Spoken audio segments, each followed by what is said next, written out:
अधिवक्ता पनि हो। नेपाली जनतालाई भ्रमको खेती नगर्नु होला हजुरहरूले।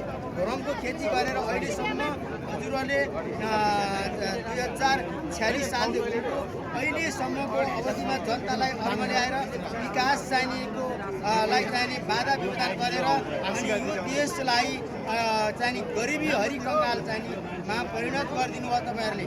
किनभने सरासर रूपमा चाहिने यो विकासको संरचना बग्न भइदिएको भए यो देश अहिले कहाँ पुगिसक्थ्यो। राजा भएको पनि सिस्टमले चल्थ्यो, त्यो पैसा दुरुपयोग हुन्थेन। अहिलेको बजेट कनिका छरे चाहिँ छोडिएको छ।